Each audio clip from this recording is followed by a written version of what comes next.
Well, good morning. Welcome to lesson 157. Into his presence would I enter now. And this is really the whole crux of the action of forgiveness. It's like as the idea of forgiveness as releasing the world. So I'm forgiving seemingly in sections or in packages. My attachments to my dreaming of the idea of separation through this relationship, that relationship, and everything else, which as I become more and more willing to look at the credibility in the idea of what I believe about my relationships versus reality as being eternal, it liberates my mind from the grasp of the dark or miscreative thinking that keeps me bound to the physical plane, that keeps me bound to the ideas of this misidentity association of being a body, an avatar, and all this sort of thing. So allowing me then in my meditations to more easily detach or to slip back from my conscious level of thought in here, which is this yakety yak kind of, you probably, where Jesus, I think it's lesson 16, an oddly assorted procession of thoughts going by, allows me to detach from all of that yakety yak and sit more simply in the here and the now, in the beingness of the I am, in the beingness of is. And to wait in that place for direct communion. Okay, so now it doesn't necessarily take that you have to undergo an intense period of mind training if you are completely and wholly willing to forgive yourself, the world now. And when I say forgive yourself, there's no guilt implied there. It's just a mechanism of release, right? So to release the entirety of the dream now, you could enter into that state and have direct union or experience direct union with Source and have that memory of God restored to you perfectly at any moment. But one of the things that we don't recognize or realize is how deep and how tenacious our wish to die, our wish to cling on to something, even a grain of sand, representing something here in the physical plane. And remember, at some point, we're going to have to lay this vessel aside anyway. So what difference does it make whether it's now?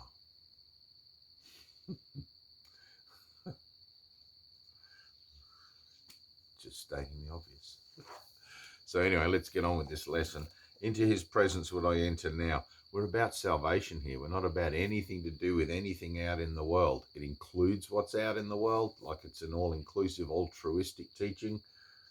But we're pursuing our salvation. We've looked at the world and we've seen it for what it is, and we've realized our responsibility for it. And the holy cow forehead slapping moments that we've had have led us to this course where now we're listening and joining together in the understanding that our holiness is what connects us and that we can experience that whenever we want.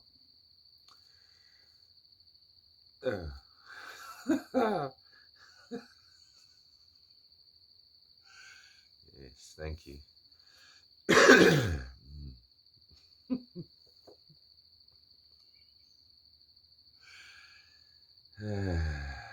Good. This is a day of silence and of trust. It is a special time of promise in your calendar of days. It is a time heaven has set apart to shine upon and cast a timeless light upon this day when echoes of eternity are heard. This day is holy, for it ushers in a new experience, a different kind of feeling and awareness.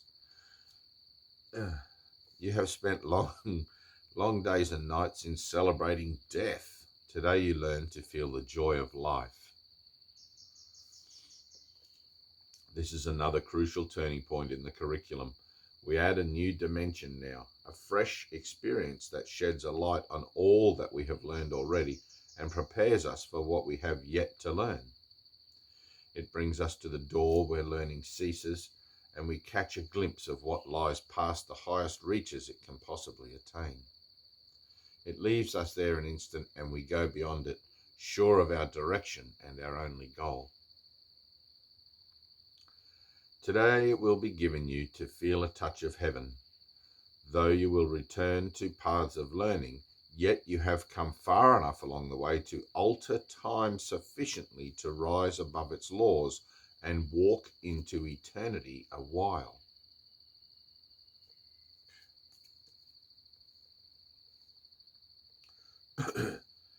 This you will learn to do increasingly, as every lesson faithfully rehearsed brings you more swiftly to this holy place and leaves you for a moment to yourself. He will direct your practicing for today, for what you ask for now is what he wills, and having joined your will with his this day, what you are asking must be given you. Nothing is needed but today's idea to light your mind, and let it rest in still anticipation and in quiet joy, wherein you quickly leave the world behind. From this day forth, your ministry takes on a genuine devotion, and a glow that travels from your fingertips to those you touch and blesses those you look upon. A vision reaches everyone you meet and everyone you think of or who thinks of you, for your experience today will so transform your mind that it becomes the touchstone for the holy thoughts of God. Your body will be sanctified today, its only purpose being now to bring the vision of what you experience this day to light the world.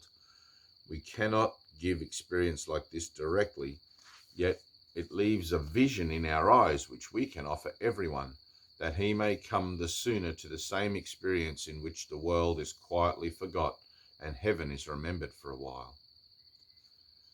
As this experience increases, and all goals but this become of little worth, the world to which you will return becomes a little closer to the end of time, a little more like heaven in its ways, a little nearer its deliverance.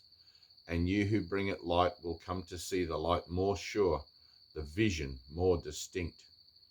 The time will come when you will not return in the same form in which you now appear. The time will come when you will not return in the same form in which you now appear, for you will have no need of it. Yet now it has a purpose and will serve it well. Today we will embark upon a course you have not dreamed of, but the Holy One, the giver of the happy dreams of life, translator of perception into truth, the holy guide to heaven given you, has dreamed for you this journey which you make and start today with the experience this day holds out to be your own.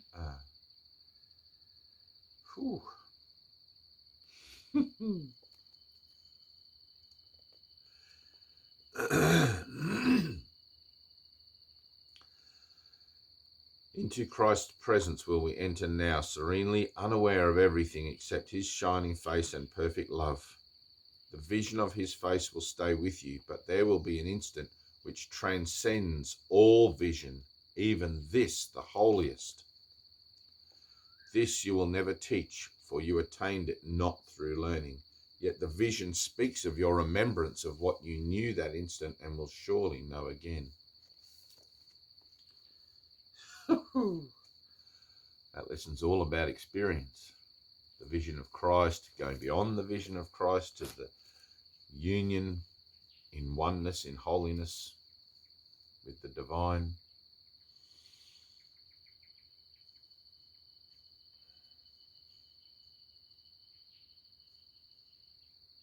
This is our purpose. This and nothing else. I love you.